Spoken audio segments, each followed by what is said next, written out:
Welcome to Film Detour, a podcast where two longtime film buddies take you down and around the back alleys and side streets of cinema. With the occasional left-hand turn. I'm John Napping. And I'm Bob Mueller. So let's go. John, you ready? I'm ready. Let's hit it. This week we're talking about two movies that were shot back-to-back, directed by Monte Hellman. Monte Hellman's is a really interesting character. I mean, to call him a Renaissance man is not to scratch the surface. This guy has done so much. He did so many different things in film. He started out as a film editor, actually at ABC TV as an apprentice. He was also in Los Angeles as a theater director. And Roger, he did a production of Godot. Waiting for Godot, exactly. And Roger Corman helped to finance that. It's strange that he did so many different things for Roger Corman and so many other film directors who came out of the Corman camp, really did very well for themselves. Coppola and Scorsese and Jonathan Demme. And Jonathan Demme, right. I'm just surprised that Monte Hellman never really became the big superstar that he had the potential to be, because the two movies we're talking about today are In The Whirlwind and The Shooting, both made in 1966. And the story goes, Jack Nicholson and Monte Hellman were asked by Roger Corman to do a Western. And then he thought, well, if you're going to do one Western, why don't you do two? Since you're out there on location, and obviously you have the crew, so let's shoot two back to back. And I got to say that the guy who shot this, his name is Gregory Sandor, and John, I mean, you look at these two movies; they're made for $75,000 a piece or something. Yeah, and they look as good, if not better, than anything made in, say, the 70s. Because a lot of the stuff that was going on in the 70s, I don't know what they were doing to shoot it fast, overlight everything, just light everything so you could just set it up quick and then go. It's all about moving fast. A lot of Westerns done in the 70s that don't really look very good. This looks fantastic. Well, I think the reason it looks fantastic also is they did light some, but obviously they're using a lot of natural light. Almost none, John. Some of it, you can tell they're shooting in the early morning light. They're shooting in the magic hour towards the end of the day. Beautiful. And we'll get into that stuff. Yeah. We should as we're talking about the scenes. But I think the only place that I can recall they actually shot with lights was in the cabin in The Whirlwind. Yeah, but even that was very natural because the source of the window. Yeah. There's one scene I'm looking at. It looks like practical lighting. Yeah. Anyway, so let's go back a little. 1966. Jack Nicholson starred in both of these. He wrote Ride in the Whirlwind. He produced with Monte Hellman, and Roger Corman was the executive producer, I guess. He gave them the money. It cost $150,000. He gave them $150,000 total. That's for two movies. Two, count them two. And they shot it in 6 weeks. In Utah, right? Yeah. So we're going to start with Ride in the Whirlwind. And I was really impressed to find out how much of an entrepreneur Jack Nicholson was. It wasn't like he just came in, okay, I'm going to be the actor, and that's. I mean, he wrote the first one, Ride in the Whirlwind. As an actor, we know Jack. Today is the big superstar, but he was actually very good back then. And as a producer, according to Monte Hellman, he was a real hard pain in the ass to be working with. Yeah, I think it was. He just didn't like it because he had to watch the money because he had to be responsible. So this is 1966. Let's talk about Jack Nicholson. Okay. Before that, he didn't do much. Little Shop of Horrors. He played the patient in the dentist office. The Raven, and he did a bunch of. The Terror was another movie. Right. But mostly a lot of TV. All these actors in both these movies are really primarily TV actors. So Jack Nicholson and Monte Hellman started working together. They did two movies for Corman in the Philippines. Oh. One was called Back Door to Hell, and the other one, Flight to Fury. So they got along well there. Who else is in this? Millie Perkins as the daughter, Abigail. She's very good. Yeah. The interesting thing about Millie Perkins is she's only in it for a very short amount of time. Yeah. But she has a real quality, and I really liked her a lot in this. She played Anne Frank. Yeah, Anne Frank in that 50s Anne movie. Frank. That was the first thing. George Stevens. Looks nothing like her. And what was an not Elvis recognized. movie? Wild in the Country. Ensign Pulver. Yes, Ensign Pulver. Wagon Train. She's also another TV. A lot of TV movies. Yeah. Cameron Mitchell. Cameron Mitchell really is a great addition to this movie. Actually, he's kind of like a cornerstone because he's an old Hollywood kind of guy, and he's got that great face, really expressive face, terrific actor. Yeah, and this guy had a long career as a character actor. He's in so many shows: Gunsmoke, Columbo, Macmillan and Wife, of course, Night Gallery, Knight Rider. He spans like TV. Yeah. So many TV. Great face, terrific actor, and he does a hell of a job in this. And it must have been great for him to get this part.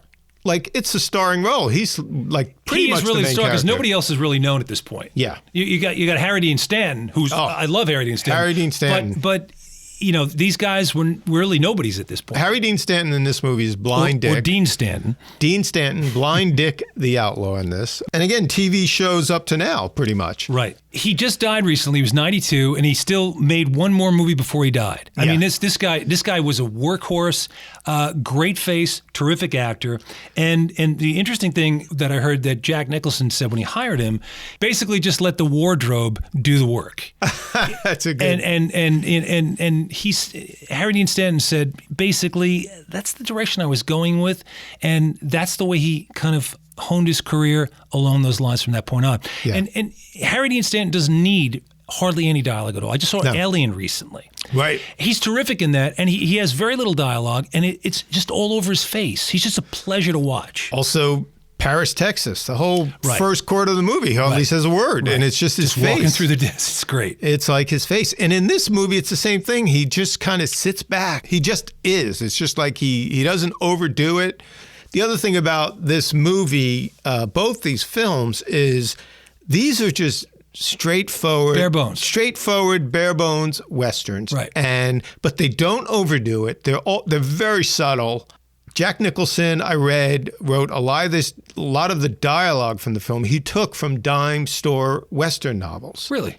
So the lines are just very subtle and straightforward. So another interesting casting in this movie is an actor called Rupert Cross as Injun Joe. And this is 1966, a black cowboy. Yeah, I was thinking of that. Yeah, it's pretty darn unusual. But what's really cool about it is it's not done for effect. Like, if you think of an early Sidney Poitier Western. Sure. They make a big deal out of him being a black cowboy. It's like almost like a social statement. Here, he's just a guy like the other guys, and he's treated as such. He's just one of the gang. So I love Monte Hellman as a director. He has such a great eye. I mean, he was a photographer also, I believe, as one of his many things he did. But he has a great eye for setting up shots. I love the opening shot. It's an over-the-shoulder shot with Harry Dean Stanton, and you see in the distance, the stage just barely in the distance. You can see the smoke coming up from the dust and whatnot. And then Harry Dean Stanton turns, and you can see he has a patch on his eye. And that's the setup that introduces this character right then and there. And right then and there, you know, he's the bad guy. Yeah. And he's called Blind Dick. What's also interesting is, you know, these actors had to do a lot of physical stuff. And the next shot is this wide angle shot, and they're running down the side of this hill. Rocks and gravel, tumbling down. Yeah. And, you know, these guys could have tripped and fallen and broken their neck on the way down. So it's pretty darn good for a... But what's cool about it is, again, using the budget, you know, they found this location, and you really get the sense that these guys are just in this barren landscape. But Monte Hellman also, once again, a really great eye for locations. Yeah. He understood that. I read something along the line. He said, I wanted to make it as a character, that the location is a character. And that's, you know, if you don't have a location and you don't have the right actors for the cast, you don't have a movie. And I also like it when they get down the hill and you see the rest of the gang and they're like, okay, let's go. And he's like, hold on a second. Blind Dick goes around the back of the shack to take a piss. He has to go and take a piss. I thought that was hilarious. I thought it was great. He's like, wait a second. You know, I don't want to rob anybody on a full bladder. Yeah. So he just takes care of business slowly, gets up. He's totally confident. He's knows what he's doing, and they go about it. So basically, these guys pull over the stage. And the guy who's riding shotgun, he shoots one of the bandits. Which I thought was interesting because it's like, again, back in those days, I always like these kind of things. I see them, and historically, you see guys riding towards you, and they look mean. What do? You just start shooting. There's no talking here. Excuse me, am I giving you a ride? No. Bang, he starts shooting. So right away, he just starts shooting at him. Guys on horseback with masks and guns, not a good thing. Not a good thing. But of course, he gets shot in return, and they kill him. I thought another interesting thing, when they do stop the stage, Injun Joe is the one giving the guys the orders. So he got this black cowboy like out of the stage. And it's not over the top. It's just like, This is like, they do this all the time, and the robbery's so matter of fact. I forgot that. You're right. He's just like giving orders, getting out. Okay, you guys out. And they just do this matter of factly. Where's the money? I thought they were going to kill everybody. Nope. They get the money. They get, the guy just gives them the cash box. They get it. They pull the blockade out of the way. He makes, now Monte Hellman makes a whole big deal about it. This is suddenly a close-up of this log, which is blockading the road, and you see the guy putting the rope around it, and they slowly pull the log off. Yeah, at first I couldn't figure out what the hell they were doing. Yeah, and it's like, why is he showing this? And suddenly you just see they're letting, okay, we have the cash box, you guys can go. Thank you very much. Yeah, he might as well just tipped his hat. Yeah, if you didn't shoot at us, we would have killed you. It's like if this was a Warner Brothers cartoon, they would have punched the clock like, hi, Joe. Hi, Bob. Robbery today? Yeah, there we go. Thank you. Okay, on your way. This is it occurred all the time in the Old West. Exactly. A word to the wise, not worth shooting first. Yes. I really like, because it cuts from there pretty much over to three other characters that come into the picture. It's a hard cut, right. And I like there's Cameron Mitchell, his horse gets spooked. There's this foreboding quality. Yeah. Cameron Mitchell's horse is getting spooked, and you're thinking, are the bandits out there? What's going on? Are there the bad guys out there? But they ride upon a hanged man. They're going through the brush, like something's up here. What's going on? And and suddenly come upon a guy just hanging there. It's really spooky. Yeah. It's done well because you can see his face is all kind of purple or whatever, and he's just been there. And Jack doesn't like the feeling of the whole thing. You can just tell. I love the phrase, set a foot. For being hung. Like, what? It's interesting. Just a lovely... The turn of phrases. Turn phrase. And you're saying that Jack took some of these out of Dine novels. But I really did like the dialogue a lot because it actually felt natural to me. What's really interesting about a lot of this dialogue with these three cowboys is they're cowboys, and they've just come from a cattle drive. They're making their way to Texas. They've been together a long time. And in this dialogue, they don't really have to say much to communicate with each other. And you can see Vern, who's the older guy, and Wes, the Jack Nicholson character, who's the young cowboy. There's a little friction there. They've been around they're too familiar with each other, and they get on each other's nerves a little. They don't quite look at things exactly the same way. And there's just something that kind of plays out in the whole movie.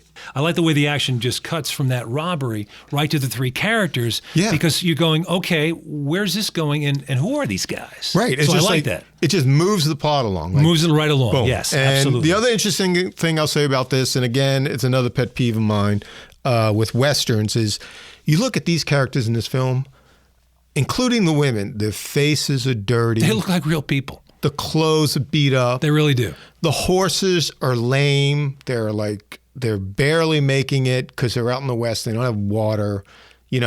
It's like a real Western. It's not like you see these movies or shows and everybody's so clean. Right. I'm like, it's the West. It's mud on the ground. There's no cement. Right. How is everybody clean? The first time I really ever noticed that was in Walter Hill's The Long Riders. Yeah. Because that whole town sequence, he really went all out. And the town is mud. Yeah. I mean, there's no nice streets, maybe a little dust. Right. It was mud. It was filthy and disgusting. That's the first time I really noticed that sort of thing. It didn't feel so Hollywood. When they ride into this camp where Harry Dean Stanton and company are holed up, and there's so much tension. I mean, I could feel it, and the way you see Harry Dean Stanton looking, he's got this sort of look at him like, okay, what are we going to do with these guys? And they have this whole discussion, like they see these three cowboys coming, like, what do we do?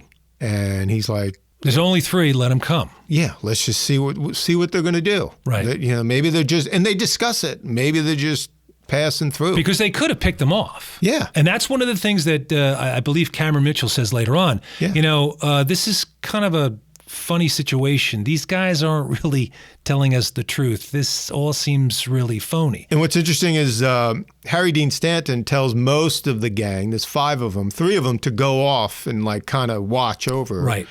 And there's just 2 of them there, him and Injun Joe. Right. And the guy who's wounded. And the guys. So when they pull up, the 3 cowboys, Otis is the 3rd cowboy. He looks and he sees 5 horses. Right.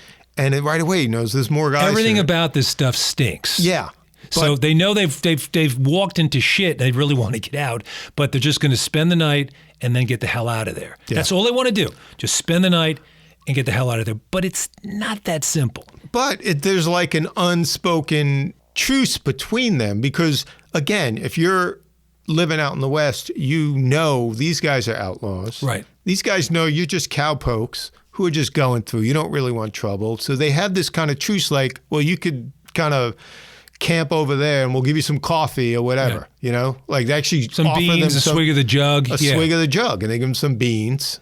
But there's a problem in the midst. Yes. You have the lughead, Hank, who is just itching to shoot everybody. Hank is that because a lughead turns lug nuts all day? What is a lughead? I don't know. I think they have a head like a big lug. that has. I'll go with that. That has no brain. Okay. Hank is just itching to kill everybody, and Harry Dean Stanton says, "Well, let's just hold off on that for a little while." But they do see the wounded guy inside. So there's the one guy who did not die, the outlaw that got shot by the stagecoach guy. And they make up a really crappy excuse that he fell on his knife. He fell on his knife. Nobody's buying that for a second. And Bob mentioned this earlier. When they're inside the cabin, the lighting is just fantastic. Yeah. It really is done so that it just seems like the light's coming through this big window. Yeah. Because obviously there's no glass. It's an old log cabin. And it's just this source lighting. It's beautiful. You feel like you're in the cabin. You really get the sense of the lighting and everything. It's great. And really like the difference between the outside and the inside, it's so dark in there. It's just an old cabin. And it's so bright and stark, and it hurts your eyes when they come outside. Yeah. It's so creepily obvious for me, watching it and to the three characters that Harry Dean and his company is just totally full of shit. Yeah. One of the bandits says, they know we ain't no cowhands. And the other guy goes, they don't want no trouble. Going to Waco is all they are. And that's it. Yep. But the way he delivers it, the way Harry Dean Stanton delivers it, it just feels so right coming out of his mouth. That's what I love about it. Yeah. But that's him as an actor, too. So then again, you just cut to nighttime, and we're at this little campsite with the three cowboys who are off to the side in some kind of stable area, right? And they're just sitting there talking, finishing up their beans that they've been given. Great scene with them, just three cowboys around the fire, just talking. It's all kind of relaxed. It's a very naturalistic scene. Mm-hmm. Cameron Mitchell as Vern. He has a really interesting face. Yeah. He's a great old pro actor. And the interesting thing about Jack Nicholson is, we know Jack now. We've seen him a million times, Academy Award winner, Cuckoo's Nest, etc. But Jack, even all the way back then, had that same cocky smile as he does today. And I think that's pretty interesting that he is who he is. Very is the phrase laconic? Is that the phrase? Yeah, sure. He's almost a wise ass, but he's not. He's laconic, but he's got a nasty edge to it. Yeah. There's something just nasty behind that somewhere. And what's really cool is the next morning, they shot it, morning light. It's just beautiful photography. The cowboys are getting ready to leave. Vern's teasing Wes. Wes is like, I ain't even going to get started with you this morning. And then suddenly, the posse rolls in and starts shooting. You hear a shot. And you know that the jig is up and these guys are surrounded and there's no way for them to get out of there. They didn't do anything. They're just three guys that just wanted to sleep, have some beans, and get the hell out of there. Now they're caught up in this, and no matter what they do, it doesn't make any difference. Either they get out of there or they're going to get hung. And what's interesting is you cut to the sheriff, who we've seen earlier. There's about 10, 15 guys there. And they all look real, John. Yeah. They all have real faces. They look like they'd be in a posse. And they're not even discussing what to do with these outlaws. It's basically, we're just going to start shooting. These guys are outlaws. They shot a guy in the stagecoach. We're going to hang them. And you cut back to these three cowboys who, for no reason, are in this situation, and they're looking at each other like... And they're not going to be able to talk their way out of it. There's just no way. They know that, and that's really interesting. Between them, they know... They know they did nothing. Like, my thought was, why don't they just raise a white flag? Hey, we're innocent here. We're just cowboys. There's no way these guys know who did what. Yeah, they're just going to be done. There's no jury going on. There's no trial. They're just going to shoot them, so these guys are stuck. It's Frontier so justice. Messed up. Exactly. But that's kind of the point of the film, I think. It's like these guys are just stuck there for no reason. What's interesting also is, to give an indication of how fast this movie moves, that's 25 minutes into the movie. The posse's in. Yeah. I mean, it's only 25 minutes into the movie, and this thing is moving like, rapid fire. And you mentioned earlier about the stagecoach scene. There's a great scene. It's a long stretch of action without dialogue of this posse just shooting, trying to get closer to the cabin and surrounding these guys in this canyon. And what's interesting is the three cowboys, they're pinned down outside in this corral. The outlaws are in the cabin. They're standing there just thinking, well, what the heck do we do? Yeah. So they put their hands up as if to surrender, and all of a sudden, shooting comes back from the cabin in exchange for the fire that the posse's shooting at them. And then these guys know. They hit the ground because forget it. And there's a great line. They cut back to inside the shack, and Blind Dick just basically goes, "It's going to be a long day." That's my favorite line. That's my favorite line. It's so like... And he has the audacity to say, "What you want with us? Are you kidding me? Is that going to stall up for any time?" But it's so great because it's like no one's blaming anybody. They know the job of the posse, the vigilantes, is to come and hang them because they committed a crime. Right. Their job is to get out of it. Somehow, shoot their way out of something. But they're surrounded. There's no way. And then finally, the sheriff says, "Okay, smoke them out." And in essence, burn them out. Yeah. And so they set fire to the cabin, and it's fantastic inside because you really feel like these guys are inches away from flames. The ceiling comes in, and there's a real menace, a real threat. Yeah, to there's these like guys. Smoke is coming up like crazy. A beam on fire in the foreground. Yep. You see Harry Dean Stanton right behind that. It's like it feels like it's pretty tight. It must have been pretty tight and pretty hot in there, I would think, and smoky, and we know it's on location. Yep. I'm thinking like, how did they do this? Like it must be a long lens situation where you make everything feel close, but it works so well. Absolutely. So finally, the guys in the cabin, Harry Dean Stanton and company, who was ever left, who's not dead, they got nowhere else to go because they surrender eventually, but once they surrender, they know we're going to be hanged. Yeah. So it's a question of, do I want to die getting burned to death? Right. Or am I going to just go out and get hanged? There's no choice. Yeah. Yeah. So the three cowboys decide to make a break for it because Otis, who's the third cowboy, he's like, we have no choice. We just got to get out of here. Right. So they make a break for it, and Otis, as he's making a break, he gets shot in the back. He tries to get up again. And he gets shot again. Shot again. There's no mercy. That's it. There's no effing mercy. No, they're not here. Giving anything, no. So Jack... There's no Miranda rights.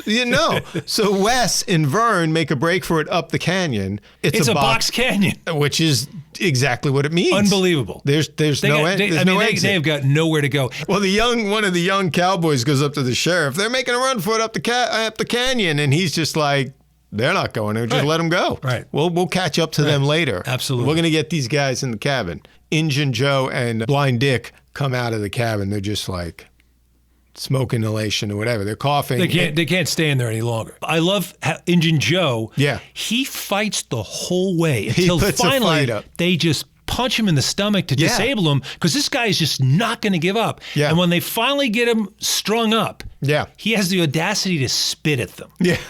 You know? And he's not giving up. It's great when they literally drag these two guys through the brush to a tree. The guys are throwing the rope over the tree. Nothing really said. It's like, this is the job.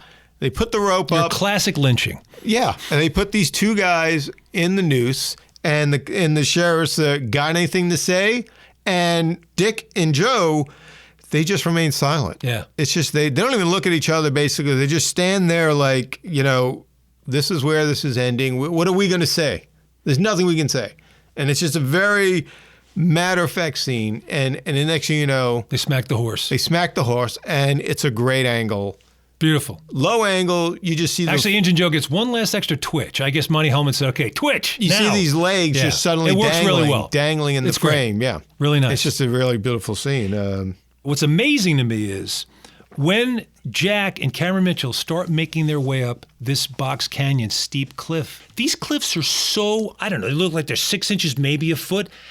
How the hell they were able to get up and around and not get hurt or killed? They're literally climbing. A ledge that's looks about 6 inches to me. Yeah, so they have to leave their horses behind. The only option they have is to climb over the canyon. Yeah. So unless they're Batman with a batarang, they're not going to be able to do anything but slowly angle their way up bit by bit. But it's a great initial shot when you see them climbing up. And it's Jack and this actor, Cameron Mitchell. They're going up 25 feet, 30 feet. They could easily fall. Absolutely. There's one shot in particular. Yeah, there's no safety net. There's no stunt guys. That's exactly right. These guys are doing everything. Yeah. So they're making their way up around this one. There's one shot where it's really, really close and tight to where the cliff is and the rock wall, and you see them just their hands grabbing and holding on. And Cameron Mitchell must have been thinking at this point, Jesus Christ, I've done like 250,000 different westerns and television shows, and how am I going to make it up around this thing? And the other thing that I'm amazed at, how the hell they get a camera up there? Yeah. It's not like they took a little tiny handheld spring-wind Rolex or something. It's a 35 millimeter big-ass camera, Panavision or something. I was thinking that one shot you're talking about is there must have been like a long ledge you were just not seeing. And I guess. And just the angle of the shot makes it look like there's like a drop-off behind them. I heard an interview with Monte Hellman, and he was saying that the guys were holding out for dear life to hang on to this camera. Yeah, again, 1966, I was wondering how big that camera is. Yeah. I don't know what they were using. Yeah, I'm sure it wasn't teeny tiny. No, they're not small cameras back then. So these guys are climbing over. They have no option, and they're on foot. There's a spot where they get up to the top. Yeah. Finally, and they've been shot at already. Yeah. So Cameron Mitchell and Jack are talking, and Jack just plops his ass down, and he's got his head between his knees, like, we're screwed. Yeah. What the hell are we going to do? We're screwed. And the body language is beautiful. You didn't even need a shred of dialogue. It was terrific. There is a point where he goes, lost my spurs. He's just pissed that he lost his spurs. And then there is another cut to just a whole nother environment, and we're suddenly at this homestead. Right. And it's... you see this old guy out there chopping at some log. The stump in the middle of his property. And this young girl comes out, Millie Perkins, who's young, his daughter Abigail. And you cut to this scene where he washes up. She brings out the water. That's her job. He washes up. He goes inside for lunch. And it's just this old man, this old woman, and this young girl. And this young girl who has probably never been anywhere except on this damn homestead.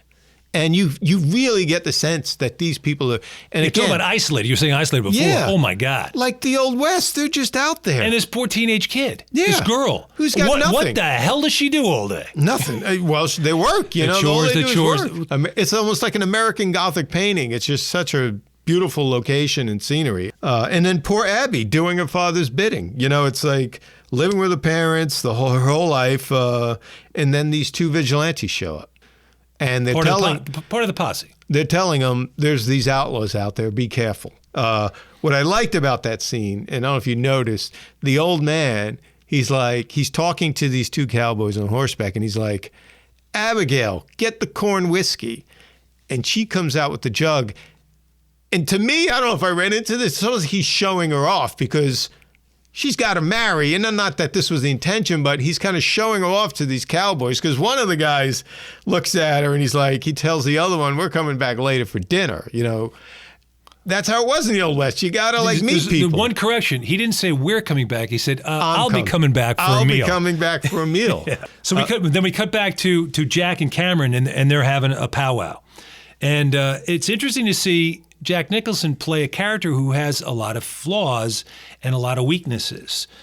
Jack falters a bunch during the course of the film, and he complains a lot. And Cameron Mitchell always sets him straight. Yeah, he's kind of like a father figure to him. And I like the way as actors they worked off each other. Better blisters than neck burns, Cameron Mitchell says after he's complaining about his feet. I can't walk. Yeah. Better blisters than neck burns. And that sets it all up there. But that's their relationship. There is a little caustic, energy I felt like it was a father and son thing. I think Jack kind of was a little tired of him, or he was a little tired of Jack's whining. And but you kind of hear that. But it goes back and forth. Yeah, of course. And it kind of reminds me of the bickering, the two bickering. Oh, you mean you had a really comfortable relationship with your dad? Not exactly, Joe. It's like all father-son relationships. You're together a long time, and there's a little bit of back and forth. Yes. That's all I'm saying. Yes. Yeah. Oh, so we get back to the house. I wanted to just mention the actor, George Mitchell, old pro actor. He was in everything from Bonanza to The Birdman of Alcatraz. He was in The Third Man. Yep.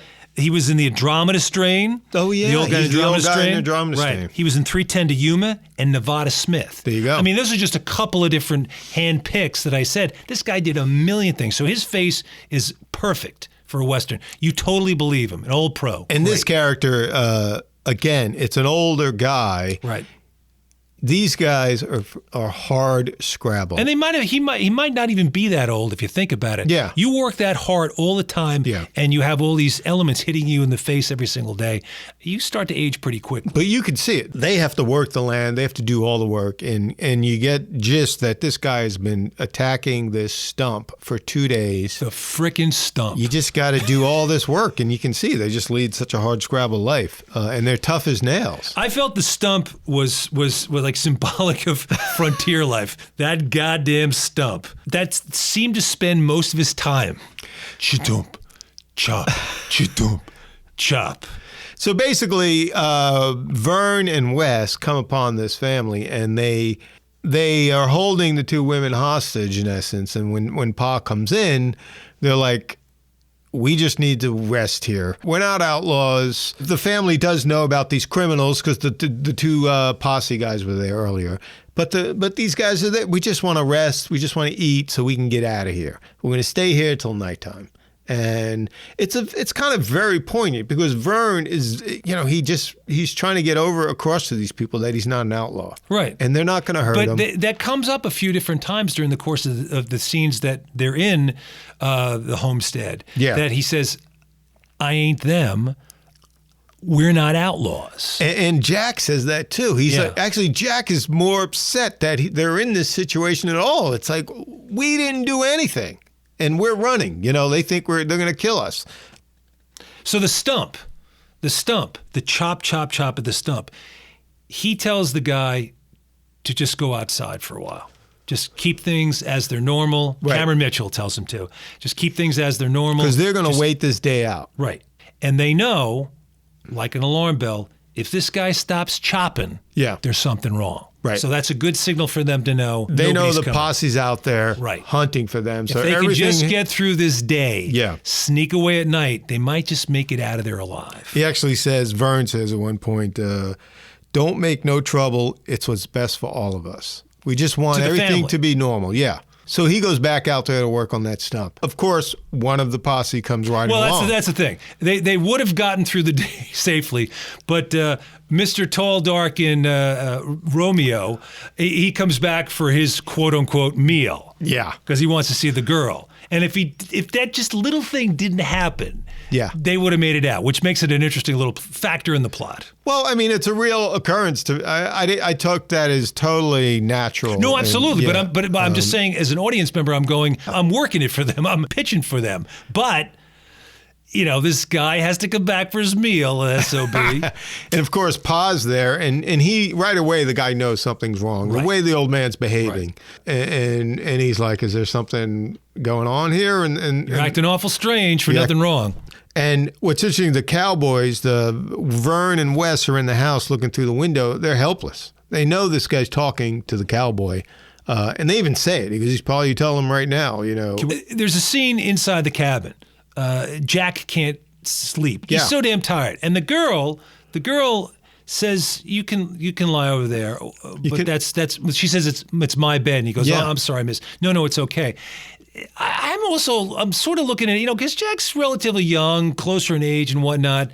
And I kind of get a feeling that she sort of would like to, I don't know, move out of there somehow, or likes Jack enough to maybe get out of there. This is a little monotonous on her life. So I just got that little feeling of it. But that makes her a good actress because I got that feeling without any real dialogue. She's really good. And there's a really nice scene, I think it's just before that maybe, where Jack goes out to the stable to check the horses. And the dad is like, you can't take those horses. That's my livelihood. Right. Like, you take those horses, I can't do any work. Right. And it's just a terrible equation. Jack's like, well, we got to get out of here. We didn't do nothing. And it's better than hanging. Yeah. And so Jack... Well, that's actually what he says. What are we supposed to do? Hang? Yeah. For doing nothing? So Jack wants to go out to the stables, and he's going to take the girl. And he doesn't really make a big deal out of the horses. Yeah. He goes and takes a look at the horses. Basically, he said, I got cabin fever. Yeah. He just wanted to get out. Just want to talk to the girl for a little while. Just want to have some sort of normalcy. I have to say, Millie Perkins plays this role. It's a very odd role because you really get the sense that this girl in the movie has just been so isolated. Absolutely. And so it's a very peculiar part. She's like a weirdo in a sense. And she doesn't have much to do, really. No. Hardly any dialogue. And she's got, because all she does is have her parents. Who is she talking to? Nobody. So it's just this lonely 18-year-old out in the prairie. And you can just see she's so isolated. It comes across in the performance. She just seems so odd. Well, I remember reading an interview where she said that, she just kind of imagined this life of this girl, and the only friends she has there are the chickens. Yeah, exactly. And she said she actually started to move a little when she looked around like a chicken. She said she got that in her mind to do that. So if you look closely at the way she looks at things, it's kind of like that quick jutting way the chickens look over here, over there, and around. All she needed was a carnival to come through. She would have had a job. There you go. The chicken lady. That's right, the chicken lady. So there's a scene where Jack just wants to sleep, and she offers her bed for him, and he goes, oh, thank you very much. So he lays down and tries to sleep, but Cameron Mitchell's all keyed up. Yeah. And the idea of hanging to him is just too much to even bear. Yeah. So he's just talking and talking, and Jack is trying to sleep, and he keeps talking and talking. And I have to say, you see Jack lay down on that bed, and he just kind of curls up. I like a good nap in the afternoon, and I could just feel how tired he was, and you could just feel. Well, he put his forearm over his eyes just to block the light, and you can just feel him just wanting to go to sleep. And Cameron Mitchell doesn't stop talking, can't sit still. Finally, Jack just can't take it anymore. He goes, let's do something. Do you folks have any checkers? Yeah. And so they just sit down and playing checkers. And to me, I was like, oh my God, you're sitting around playing checkers? There's guys that are going to come in and you're not going to make it out alive. How can you sit there and play checkers? So Cameron Mitchell is just kind of confounded by this whole situation. Yeah. Everything just starts coming in on him. And he sits there and just starts saying, sitting here playing checkers. Well, there are a bunch of men out there looking to string us up. And then you hear chop, chop, chop. And all I can think of is, enough with the stump. I can't take it anymore. Another aspect of that scene is where Cameron Mitchell, while they're playing checkers, there are these flashbacks. And some of them are oral. Yeah, the flashback voiceovers, or some of them are visual or a combination of both, and they're really mixed up. And I don't know if this is necessarily in the script. I think it was Monte Hellman as an editor. He's not credited, but he edited the film too. Yeah. He did a hell of a job. It's beautiful. And it really is a nice little scene to kind of see this whole story unfold, sort of in reverse, and then come up to the present. And then he just gets mad at Jack. He goes, well, why don't you move already? And Jack looks at him like, wait a second, I just moved. Are you paying attention at all? But he's not. Yeah. His mind is just somewhere else. And he's basically, the way I took it is, it's a really beautiful scene, actually. All done with editing, as you said. It's kind of like he's thinking about all the things that have happened that have brought him to this moment. Right. And Cameron Mitchell plays it so well because it's all over. He is so worn. You can see his face is so worn. Very expressive face. And so the guy finally stops at the stump. The stump, thank God, I was so pleased it stopped. Stops the stump, and that's the alarm bell. He's like, why'd he stop? Right. Why'd he stop chopping? Exactly. What's going on? And they look out there, and the cowboy has ridden up. So basically, the jig is up. The cowboy knows something's up. He goes back to the posse. He actually tells the pa after he finishes talking to him, he goes, I'm just going to ride off. Point over that way, as if you're telling me to go. You think they went that way. And they're doing this kind of charade, but inside Wes and Vern, they're looking out the window. They know something. They got to get out of there now. Yeah. And so this guy goes riding off to get the rest of the posse. So the two guys, Cameron Mitchell and Jack Nicholson, they run out, go to get the horses. And of course, the old guy has to shoot at them. Well, they're taking his horses. He doesn't have his horses. He can't work. He can't pull that fucking stump out of the ground. Think about it. That's it. He has to shoot at them. Yes, Death. Festus. Yeah. a little Dennis Weaver reference from Gunsmoke. It's tragic, right? You see this old guy come out with his rifle. He sees this guy's going after his horses, and of course he's going to take a shot.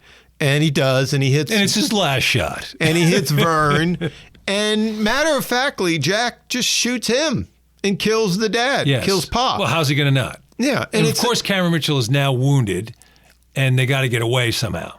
I mean, what's interesting about the whole movie is just like how it's almost like I don't want to say existential, that's what critics say, but it's like... don't say existential, please. I'll pay extra. It's the inevitability of it all. Yes. And that's, this guy shoots his partner. Jack's like, he didn't say a word. He just shoots the guy. It's just, I'm sorry, you shot my partner. You're dead. It's like, I got to get out of here. Right. You should not have shot at us. And you're not going to shoot at me. Yeah. I mean, the whole movie kind of plays out that way. And so these guys go riding off, and Vern's injured. But what I thought was interesting about Millie's take on it, she doesn't seem too broken up. Just kind of looking at the body. Yeah. It's almost like, maybe I don't have to get his washing anymore. Really? I really liked that about it. She just kind of looked at it like, what are you going to do? It's kind of like you see the wheels turning in her head like, well, me and Ma could move into town, maybe. Maybe this isn't such a bad thing. What's interesting is the posse shows up, and the first words out of Ma's mouth is, I hope you hang him. Right. And again, it's just like, this is tough. Yeah. The Old West, not a walk in the park. No, not a wonderful place. I love how Cameron Mitchell finally just says, let me off the horse. So he gets off the horse. They're riding. And he's wounded. He's done. See these guys riding through the brush. They're riding through the brush. So Cameron Mitchell just gets off the horse, just falls off the horse, said, just go. So Jack looks at him and he thinks, well, F it. I got to do something. Again. So he gets on the horse right away. And Cameron Mitchell crawls up and basically holds them off. So Jack has some Jack time. just like gets on his horse, and rides like hell. Not even wordlessly, okay, you're right, this is it, and just takes off. Yeah. Vern, they cut back to Vern. He's lying in the sand. It's all over his face, like where the blood is. Yeah. And the men are surrounding him. There's got to be no mercy here. And they realize he's dead. He just dies. But he's only the one guy. Yeah. And one of the cowboys is like, well, what about the other one? And I think the sheriff is just like, he's gone. I mean, and then cut to Jack. Jack, once again, it's a beautiful shot. It's a sunset, coming down, and Jack, in the tradition of the Western, rides off into the sunset. But it's not the triumphant, beginning of life, great hero rides off into the sunset. It's possible maybe they could still keep coming after him, but he's not riding off like your traditional happy ending. There is no happy ending. On the other hand, Bob, maybe it is the beginning of his life. You know what I mean? He's going to get at it because it's the West. There's no communication. That's true. He makes it to Texas. He was looking for change anyway. Maybe he'll come back for that girl. Yeah. Go back for dinner. Go back for a meal. I don't think Mom will receive you too well, but I think maybe Millie will like it. Real tight, nifty story. John, 82 minutes. 82 minutes. 82 minutes. A beautiful thing. Yeah. You and I used to have a thing about 87 minutes. 87 minutes. Yep. A good, tight, independent film. Give me an 87-minute film. 87-minute film. Today, everything has to be 137 minutes, 154 minutes. Just give me a 90-minute thing or 2 hours. But 82 minutes to give you that much stuff. Beautiful. Why and does $75,000, John. But why does the superhero movie need to be 2.5 hours? You would think with all the special effects, they'd be like 87 minutes. Less effects. You got a guy with a suit, runs around for a while, throw some special effects, credits roll. Done. 82 minutes. Maybe they need Monte Hellman to helm. Yes, Monte Hellman is still around, so you never know. Film. He is still around. That's it. Ride in the Whirlwind. Go see it. Excellent movie. We continue next time with The Shooting in part 2 of our Monte Hellman Western double feature. Well, that's all the time we have this week. We'd like to thank our friend Glenn Arnowitz for his music. And of course our listeners for tuning in. So join us next week for another episode of Film Detour. If you like our show, please recommend us to your friends. Subscribe to us on iTunes, Stitcher, or Google Play, and leave a review. Go to our website at filmdetour.libsyn.com to leave comments or email us with questions. That's filmdetour.libsyn.com. You can also visit us on Facebook, Twitter, and Instagram. And you can also find us on YouTube.